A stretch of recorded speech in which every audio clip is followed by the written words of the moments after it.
second is the failure to grant a additional time with regard to the final forfeiture.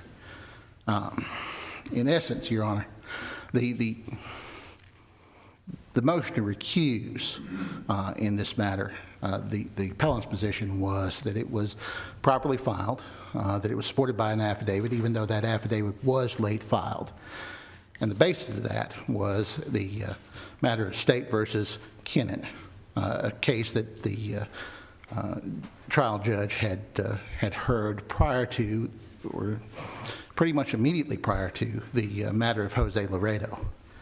And in that case, the allegation in the motion to recuse was that the trial judge had taken extraordinary actions to intervene and attempt to collect the debt on behalf of the state of Tennessee, above and beyond what you would normally expect a trial judge to do.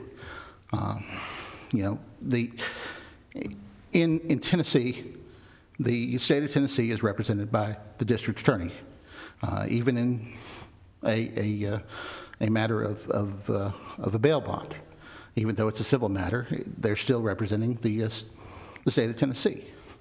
And as such, by statute, the district attorney has the authority and indeed is directed to collect and execute and collect the funds on behalf of the state of Tennessee.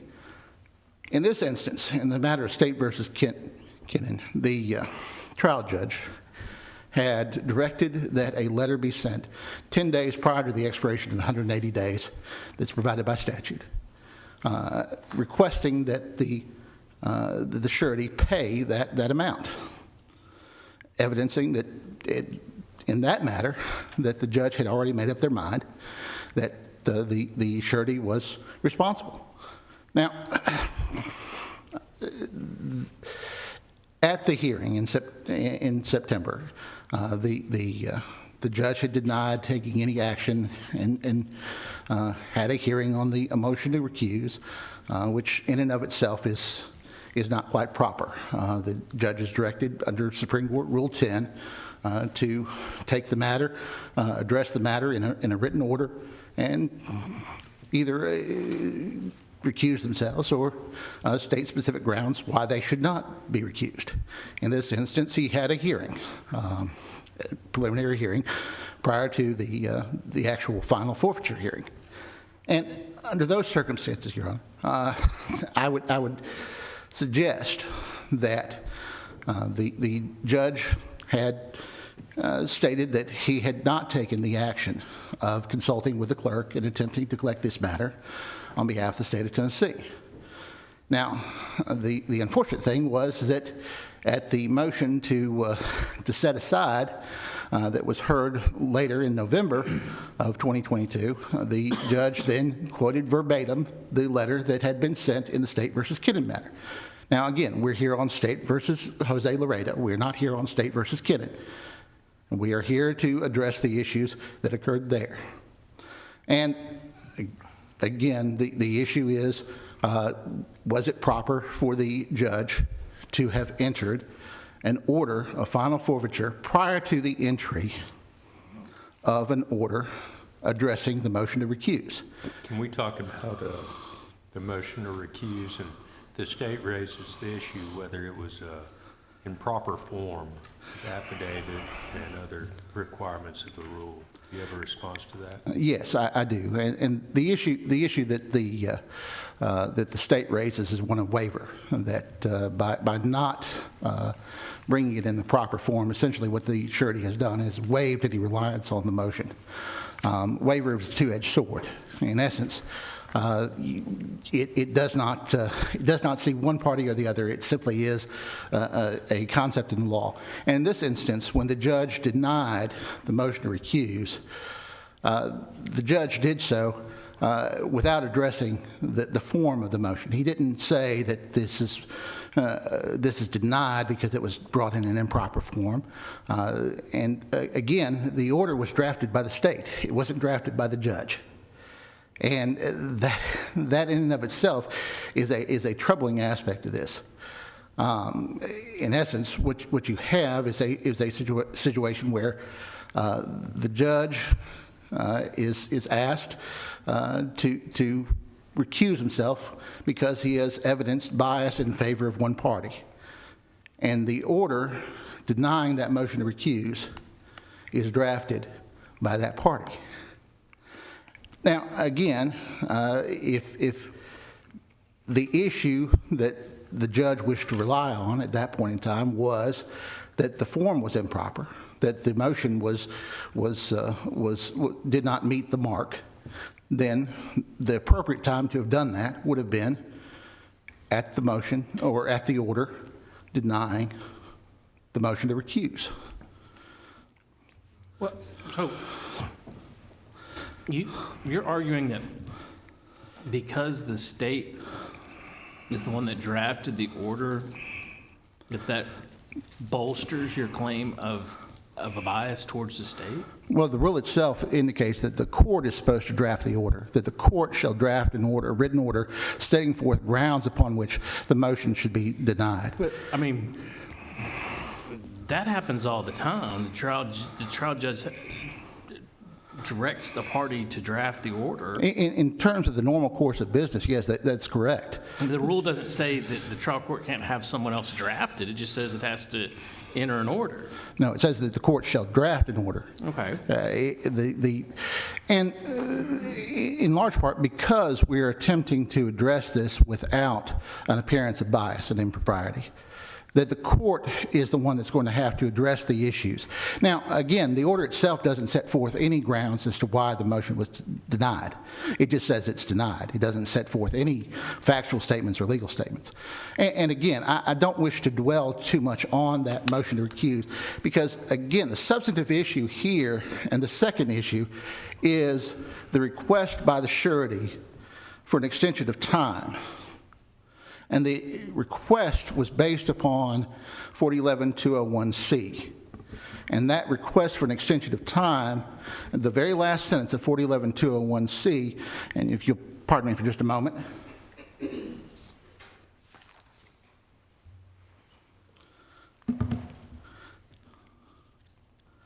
4011-201C, the very last sentence, says that as used in this subsection C, detainer includes any means of requesting the defendant be returned to this jurisdiction, including but not limited to a detainer, habeas corpus, or extradition.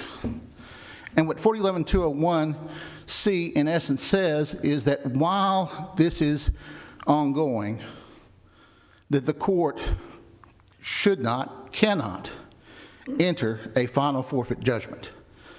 So while the extradition process is pending, and the state was very, very forthcoming. Let me stop you for a second. Sure. Because you're saying that, okay, if there's a procedure, and I think you were trying to go through this procedure through the Marshal Service and the DA to get a detainer lodge or arrest warrant in Mexico, is that right? The district attorney's office was going through the procedure of getting the extradition. So it wasn't just the surety, it was, Well, I yeah. understand. But I got the impression from reading, I didn't read the whole record, I read a lot of it, that no one was really sure where this guy was in Mexico? That's not correct. No, had him in custody in Mexico? He was not in custody, but we had an address for him. We knew where he was. And just as a preliminary matter, he's now back in custody. He's now in Tennessee, in Madison County. Okay. So it was fruitful. Well, okay. And then, so then you could petition to have your funds returned, right? We could. Because I think that's, because, you know, when I used to deny requests for, time, delay in paying the final forfeiture costs, one thing that, and I'd stress, if you got this guy, if the guy gets back into custody, a week, a month, or a year from now, you can come back before the court and ask to have your funds returned.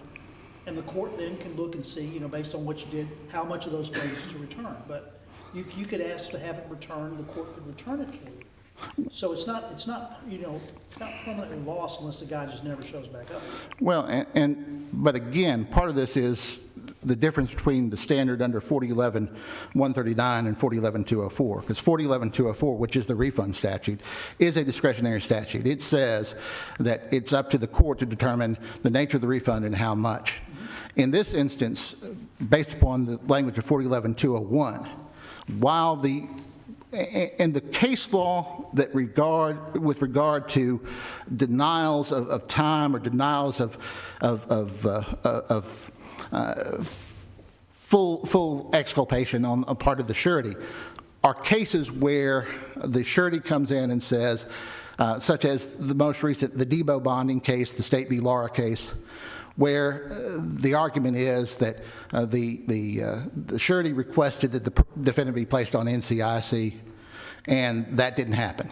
And so we're going to ask that because the district attorney didn't do their job, we're going to ask for relief. In this instance, we simply asked that during this process, the process that the district attorney voluntarily entered into, that during that process, that the matter be stayed.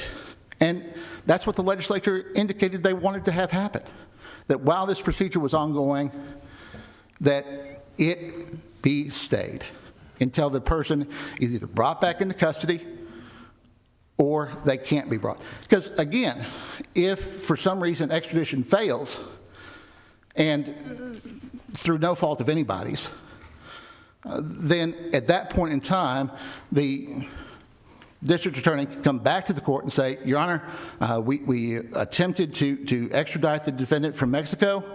That has failed, and we're now going to ask for the money. At that point in time, I think they would have been entitled to it.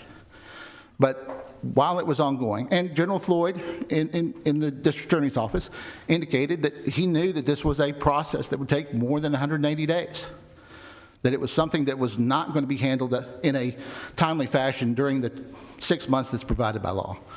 And that's essentially what the state of Tennessee, the legislature has provided, is that while these processes are ongoing, we're not going to put an end to it.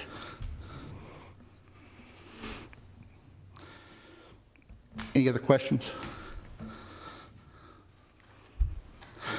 Essentially, those are the two arguments. The argument is that the motion to recuse should have been granted, that the motion for an extension of time should have also been granted. Essentially, I think that if you read the transcripts, I would contend that the transcript indicated that at the very outset, General Floyd indicated that it was up to the trial court to initiate the final forfeiture, as opposed to the state of Tennessee, on whose behalf the district attorney was there to prosecute that final forfeiture. Wasn't it the clerk's office that initiated it? The clerk's office sent out a letter. And that didn't initiate a final forfeiture hearing. All that was an attempt to collect it before a final forfeit judgment had been entered. It was like a notice that it was coming. Yeah. And an attempt saying, pay it now. So. And I think, if I remember from reading your brief, is that there was it might have been the other case where there was a request for payment that was premature, and the court came back and said, well, that was a mistake. I'm not going to make you pay it now. You still had, 15 days or something like that before? What we had was a situation where prior to the entry of a final forfeit judgment, there was a request for payment. Mm-hmm. And again, if you read the transcript, especially at the motion to set aside, there was a lot of back and forth between the surety and the trial court judge about whether or not the rules of civil procedure and the stays that are in place under the rules of civil procedure actually apply to bonding matters. And the answer to that is an unequivocal yes. I don't know of any case law that says otherwise. However, but the court recognized that was probably premature, and he said that y'all either refund the money or we finally got that straightened out. Okay. So, all right. If there are no other further questions, thank you, Your Honor.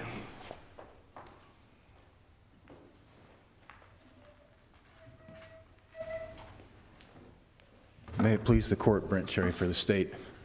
A couple of issues that jump out right at the beginning.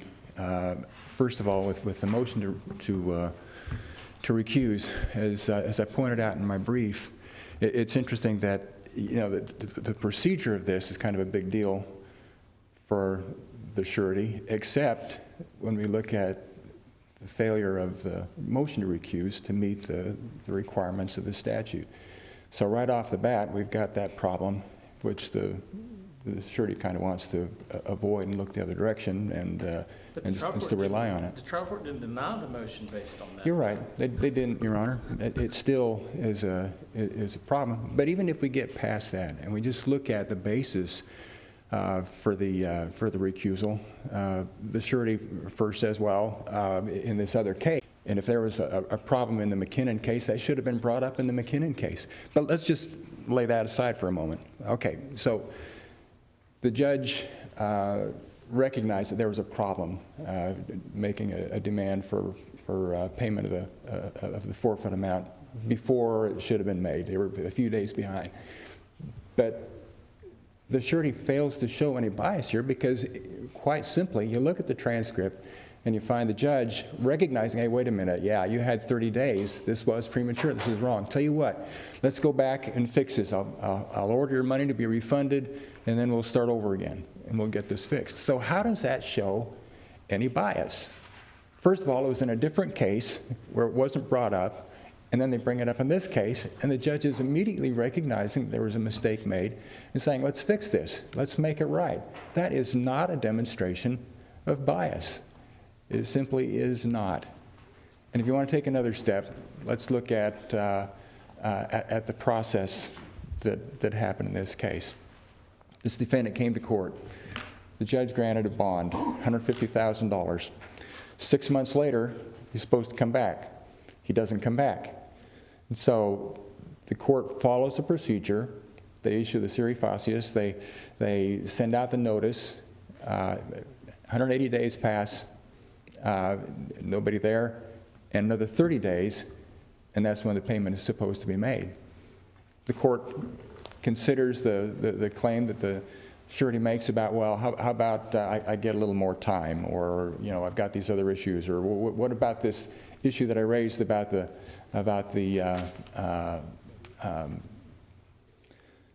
bias, and you know, let's consider all that. And the court tries to address that.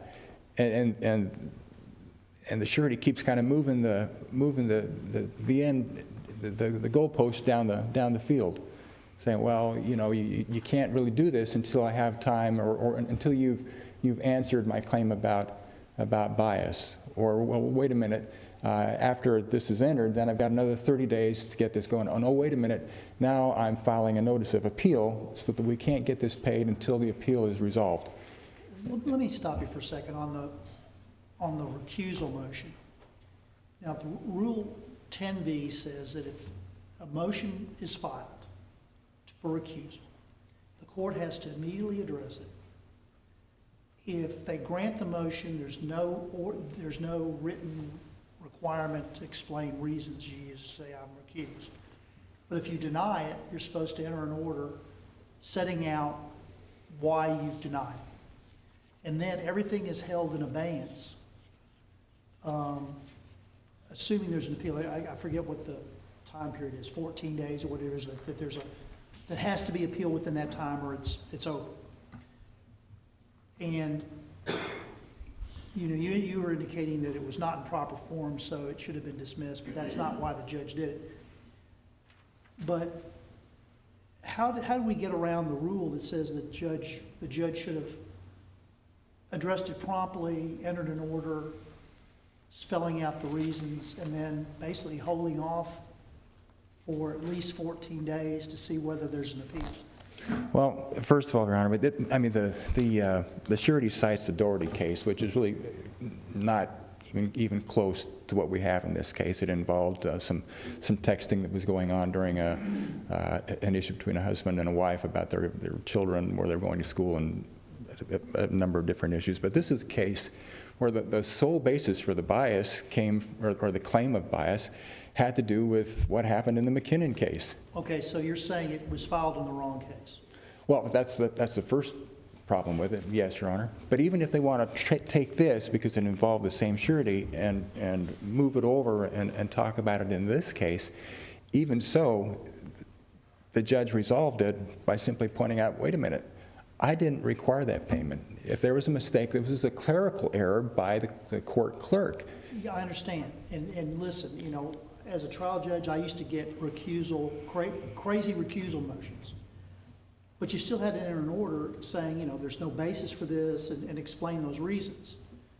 And I still don't understand, I guess the part that concerns me a little bit is that there was never an attempt, at least until much later, for the judge to actually enter an order explaining his, because the reasons could be easy, you know, this doesn't apply to this case, you know, that case was handled under this way, there, you know, I have no bias at all, because I corrected that problem when I became aware of it, and that would have been it, you know, then, you know, you file it, if they wanted to appeal, they had 14 days, but my understanding is, once that's been filed, the court really can't handle any business on that issue until the recusal motion has been addressed and either granted or dismissed. Right, and I would suggest, yeah, that's the way it's supposed to be handled.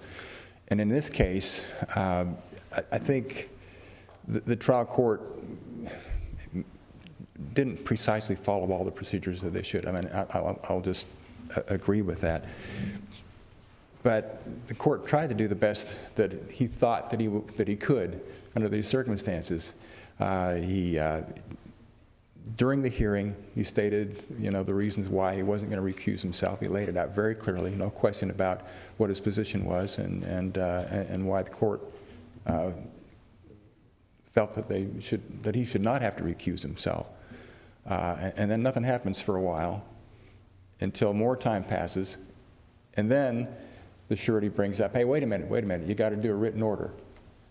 And then finally, at a later point, the court does an order non-protunct and tries to kind of, you know, backfill. So yeah, you're right, Your Honor. This wasn't something that followed the precise procedures that the court should have followed.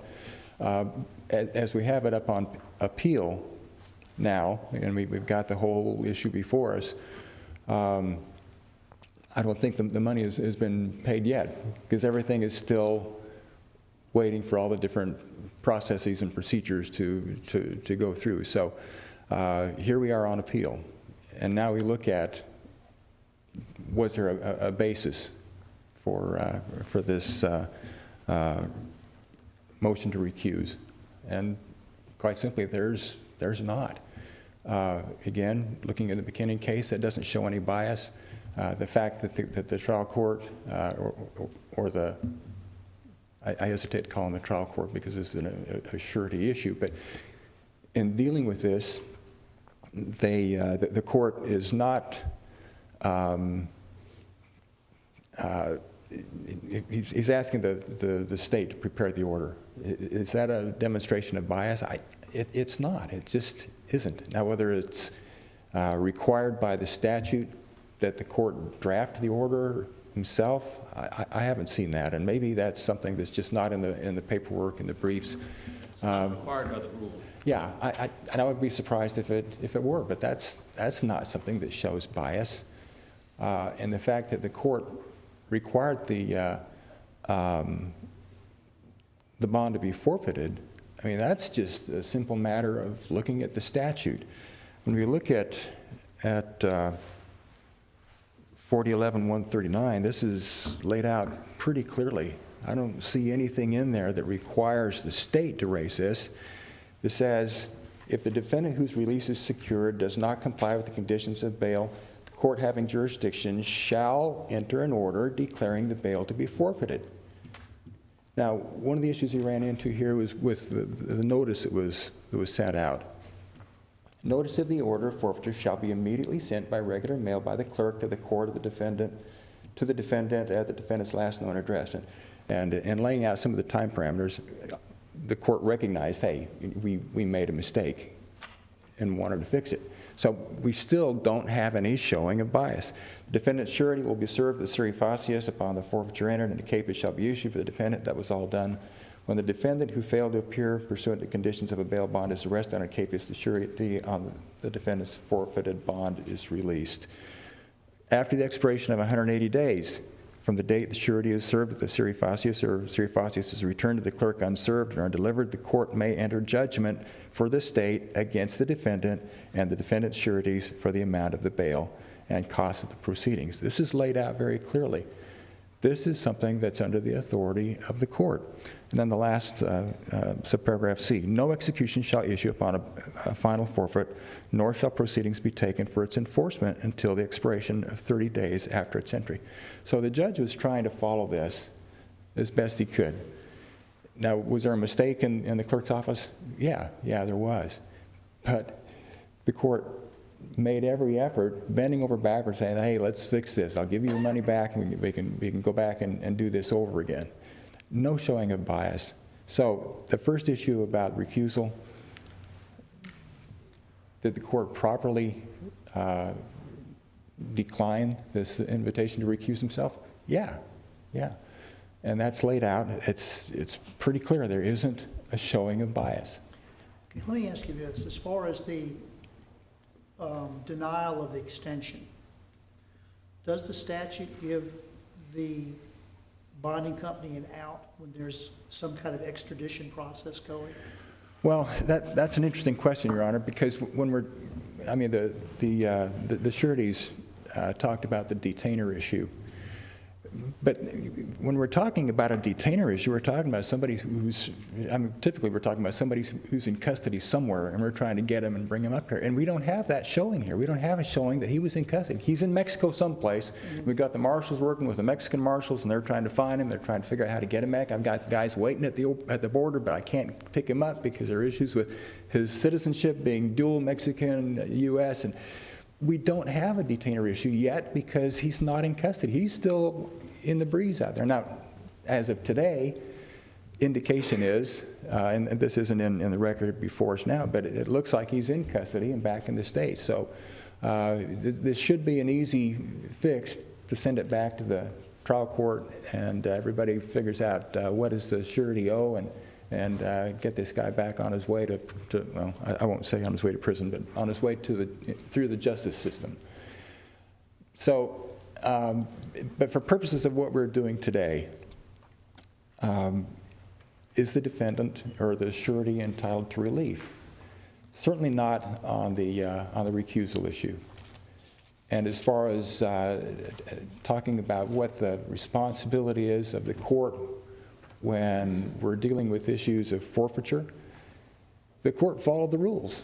And when we're talking about this, I mean, we look at the surety, and the surety is in kind of a tough business. It's almost like being an insurance salesman.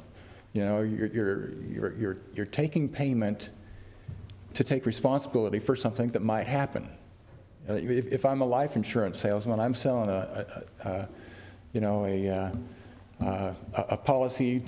Pay me $25, and if you die this month, then your family gets $500,000. If you die, you've won the lottery. You win.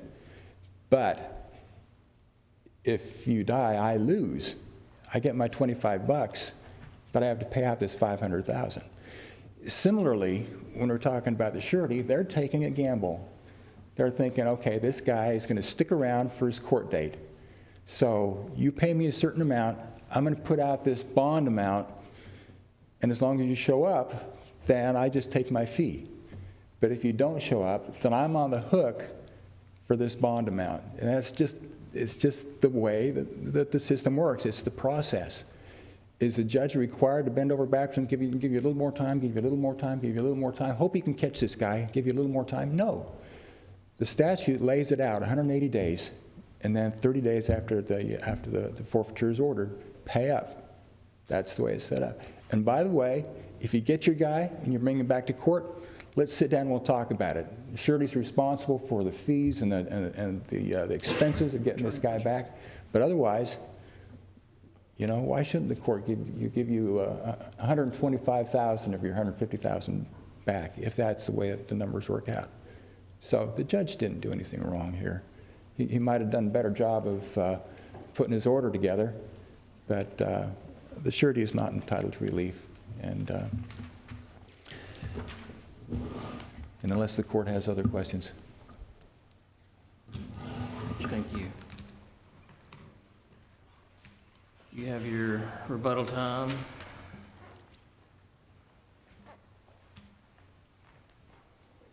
Thank you, Your Honors. I appreciate you giving me a chance to respond. To begin with, I want to address the issue of 4011-139 and that 180 days. The 180 days is the point at which, after which, the court may enter an order. That doesn't relieve the state of the responsibility of actually requesting that relief. It just says that prior to that expiration of 180 days, the court has no jurisdiction to enter that order. So it still falls upon the state to make that request. The law previously said that after 180 days, the court shall, but that was amended decades ago. So, Well, I just know that my experience is the clerk announces final judgment and the court grants final judgment. that may be the experience that this court has had, but just like any party to a lawsuit, even if you have a default judgment in a general sessions civil warrant matter, if the plaintiff doesn't show up and ask for default, then they're not entitled to judgment. And in this instance, what we have is a situation where the first part of that, what we call the judgment nisi, that happens when the defendant first fails to show, it appears from the record that General Floyd wasn't even in the courtroom at that time. He was trying to find the defense counsel, Bill Milan. And the statement made by General Floyd with regard to the final forfeiture order is on page 12 of the transcript from September 19th of 2022, lines 23 through page 13, lines 2, is, Your Honor, my understanding is it would be the court's decision on whether to seek the final forfeiture. The issue there is that it was in the general's mind that this was a process that was being controlled by the court and not a process controlled by the state. And essentially, that's where the bias comes in. That's where the issue of whether or not the court can adequately address this. If it's in the district attorney's mind that this is a process driven not by the needs of the state, but instead by the trial court itself, that's a concerning problem. Now, again, I don't wish to belabor that point because, again, I think that the 2015 amendment to 4011-201C, which added the definition of what a detainer was, because up until then, what you had was a situation where it was absolutely correct. The only time when a detainer was at all an issue is when somebody was in custody. But instead, in 2015, the legislature amended the statute to say that detainer, as used under this statute, includes extradition. They specifically included extradition. This was not an oversight. This was an attempt by the legislature to say, during these periods of time, when you're trying to extradite somebody, bring them back into custody, any means of bringing the person into custody, then at that point in time, the court is without jurisdiction to enter that final forfeit judgment. And Your Honor, what we're simply asking is that 4011-201C be given its plain meaning, and that the surety be given the additional time. Again, if the state determined that they would not able to extradite, then they could have come back to the court and said, Your Honor, we have done what we could. It is not feasible for us to do it. We're going to ask for the surety to pay the money, at which point in time we certainly would have had no cause to object. But while the extradition process was pending, the statute provides a stay, and that's simply what we're asking for.